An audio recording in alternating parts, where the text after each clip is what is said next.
This is great. I wish I had this. Yeah. Oh, this is particularly early in the morning? Yeah. Come on.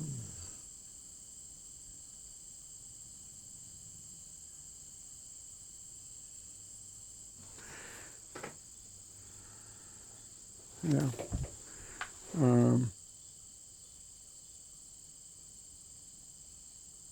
What I remember is Oh, yeah. when this hit, the first one. I mean, and when did this come out? Like 2016, 17, something? Something like that. Yeah. 15. 15. Well, it was okay. Recorded 15. Yeah, so it came out in 14. 16. 14. I was there in You were there. Oh, okay, so it came out in 15. What I remember is when it came out, and I mean, Gary and I have been doing this thing together and separately for a long time. I've never seen anything quite like it. I mean, a lot of people flipped, particularly the press, because all this music, all these great tunes Gary wrote, as you point out, years ago, sort of nothing had happened with them for a few years. And so it was sort of like a renaissance, to have that music being played again. And, it felt great musically, and it just seemed like the timing was good. I've always favored trios, and Marc and I go back, way back, 1983. We actually met the first time in Seattle. So we have a history, not only a personal history of meeting, but also performing together and playing together in very many different formats, trio, duo, quartet, quintet, recordings, and all this stuff. So all the time that I was with Keith and Jack, Marc and I still were able to do some recordings on our own.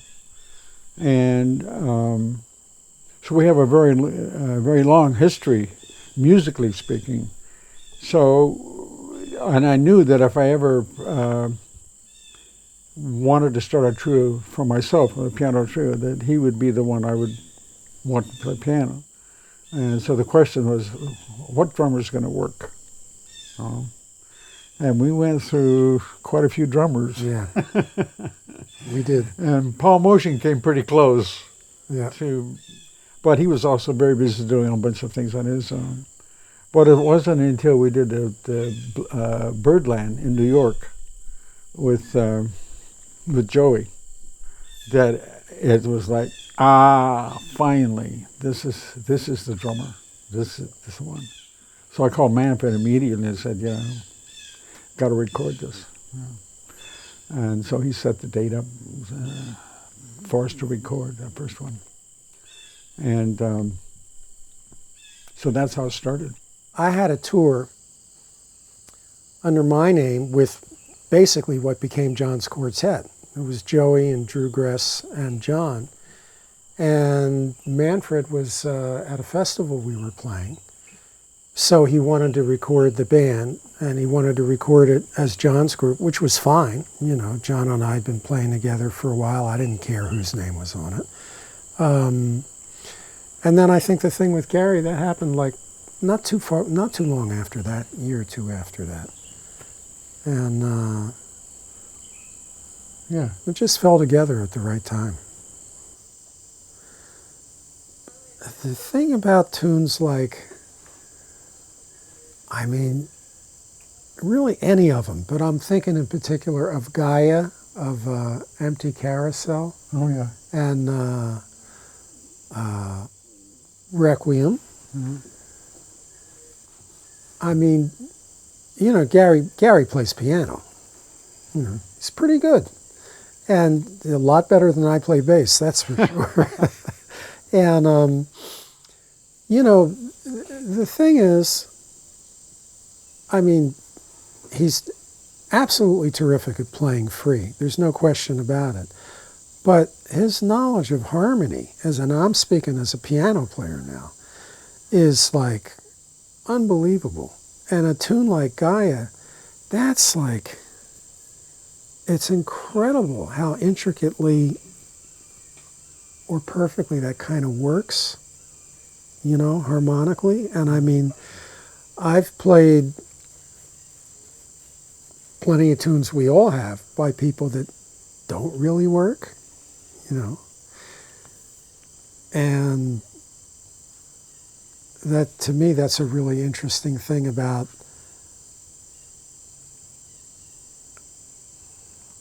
another interesting thing about his tunes, because whether it's a free tune or whether it's a more composed tune, that sensibility it's always there lurking somehow in a positive way, you know. That's a very good point he's bringing up. It gets lost. And it's the distinction that was made. It started being made in the late 50s and continued to be reinforced in the 60s. And the distinction between free jazz and straight ahead or mainstream jazz, as though they were totally different. And what he's pointing out is that they're both come from the same source. It's not like two different sources. So I never get the sense when I've played with Marc that he's playing straight ahead. I never get the sense that he's playing free. I don't get the sense that he's fitting into any mold at all. It's the space that he's coming out of into the music that makes the difference to me. And that is a freedom. That's kind of like orientation.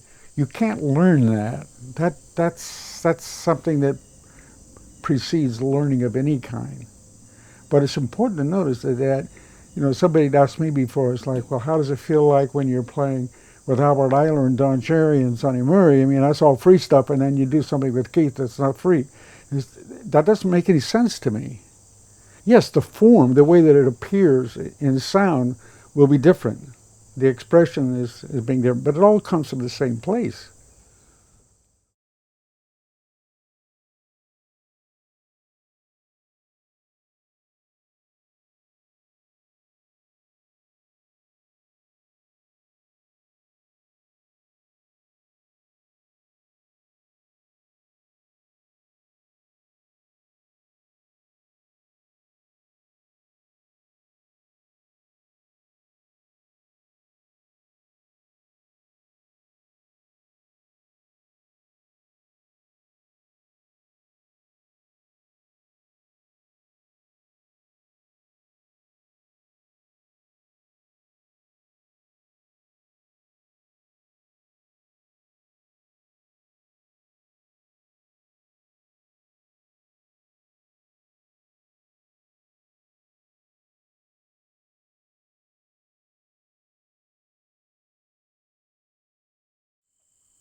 I remember when you recorded Gaya, which you also did, I think, here Right. in a very different Yes. arrangement. How did you feel about recording these tunes again? Is it revisiting tunes from a different angle, or what's the idea behind that? No, I don't think it comes from a different angle. But I mean, I've never looked at it that way. It's that the whole, what's being presented to me in terms of what I'm going to play in my hearing depends a lot on what's, in fact, 99% of it depends on what's around me. So what's around me in the first recording was a guitar. And what's around me in the second recording is piano and drums. So that creates a reorientation that I don't think about. That just happens naturally. So there's resonance there that is different, but there wasn't any intent to make it sound different. That's none of my business. So, you know, there's a quip that comes close to it. And Sonny Rollins was quoted as saying this. I've heard Miles say the same thing. It's like, you know, and basically you have two choices when you're playing. And you can either play that or it can play you. And my orientation is always being played by it, not me playing that. Well, if it is playing you, then what you are doing is making yourself available to everything around you. You're not going to impose something on your surround. You're not going to be the author. You can't claim authorship as like, this is mine, because there's too much coming in from, uncountable sources to bring that about. So it's the difference in playing with something like Gaya, doing that with the guitar, and then doing it with Marc, for example, piano and joy and drums. That changes everything. Now, if you were to ask me what changes, we could go on for the next 5 years about that, and nothing would come out of it. I just always come back to, it's different. It's a different setup. It's like Marc, I've heard Marc play solo. He doesn't play that when we were playing together.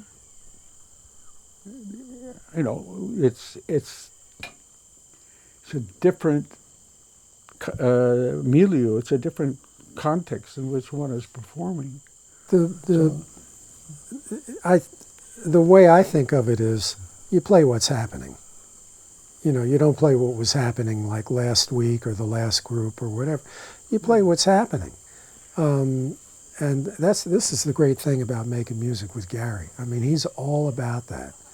And not just the way he plays, the way these tunes are. I mean, I have had conversations with musicians. It's no secret. You go to play somebody's music and they have this accordion of pages of a tune, right? Like 7, 8 pages, 9 million notes. And I'm thinking, why? And boy, if you had to pick the spiritual opposite of that, it's Gary's tunes. I mean, they're really concise, they make their point. They make it in the most direct and clear way, and then they get out of the way and they just say, okay, here it is, see what happens. This is no easy thing to write a tune like that. I always think of it as like, writing a really good haiku. It's tough. And these tunes really got that. So it's a difference between, in a way, it's like we have,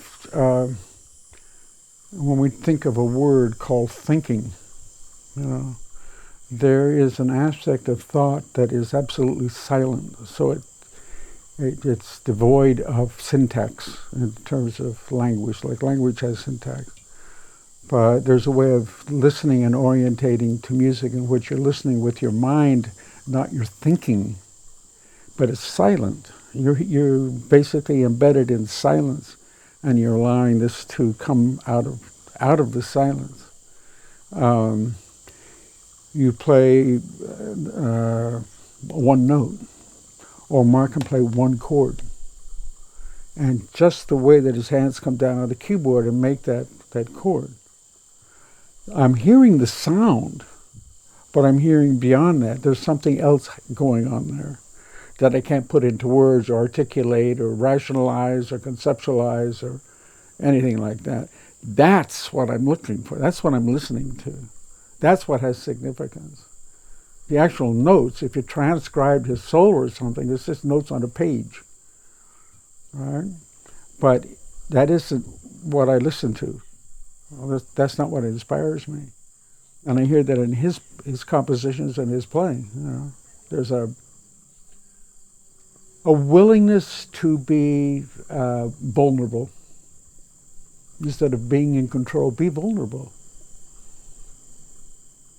Allow it to happen to you, rather than you trying to perform it. I mean, a lot of young players that I've heard, just not intensively, but they're very skilled, great technique, complete command of their instrument. They play any tempo and changes, forms. Spent a lot of years practicing all that. And I listen to them and I'm left cold. It's like it's not doing anything for me. And then you play me one bar of Lester Young, and I sigh. I'm like, you know, what happened? What's the difference? You know? And so it's an orientation that is, in some sense is being lost. It isn't the orientation that Marc and I came up through. We're basically, I think, still we're basically from an oral tradition, not from a book learning tradition. That's for sure. Not theory tradition, right? That's for sure. You remember the first time we played together? Yeah, in Seattle. In Seattle. I come out there, right? And I'm like, the club owner said, "Who do you want to play with?" He's, you know, and he said, "Jerry Granelli's out here." I said, "Great." And either he mentioned you or I did, and he said, "Okay." And I hung up the phone, and I immediately thought, what have I done? You know, because I'm going out to play with this legendary cat. So anyway, I go out, Jerry's banging his drums together, and Gary's warming up, playing just incredible stuff. So I just sort of slink behind the piano and sit there. And, you know, I couldn't have been more nervous. And then Gary hits a note. So I hit a chord, just, you know, I'm not even looking at him, right? I'm bent down. And he hits another note. I hit another chord, and we both look up, and we're both smiling. And I mean, that was it. And basically, we kind of been doing that for the last 3-4 decades, however long that's been. You can't learn it. You just have to be vulnerable. You have to be willing to allow that space to be there. Looking at the tradition about how we came up, I mean, particularly in my case, how did I learn a tune? And the way I learned a tune was by dictation, not by paper. Nothing was written down. Somebody would say, "Do you know this tune?" "Or what tune?" And he'll play it. "Now you play it." No paper, nothing. That's the last thing you do. What you have to do is use your ears and listen with them. So you're listening. Not reading, not conceptualizing. All the conceptualization, all that stuff that came after the fact. And that doesn't mean to minimize the value of music theory or study or anything like that. But it definitely needs to be looked at in terms of what it has to offer and the limitations of it. Because, you know, I mean, just even today you see schools, we can teach you how to improvise. And it's like, run for your life. Get away from that one as fast as you can. You know, because we show you all these different lines we play over the chords, all these scales to go with the chords. We can teach you how to improvise. We can teach you how to do this. It's like, well, if you want to be a trained SEAL, okay, you know, you can know how to balance a ball on your nose. But you can't teach it. As you go through life, if you're going to grow into whatever you're doing, you know, it involves a lot of openness, a lot of being open to what's happening, what works, what doesn't work. Some days you're good at it, some days you're not, you know. But as long as I feel you're open to, like, approaching it like that, you can keep doing it. I mean, I don't know if you get better or worse, but you keep doing it and somehow it feels like you're getting somewhere with it. But it's not like learning something out of a book. You know what I mean? So in a way, in an odd sort of way, the question is, do you feel like you're any better at it? Well, I mean, the first 10 seconds we played together was terrific, you know. Has everything we've played together been terrific? No.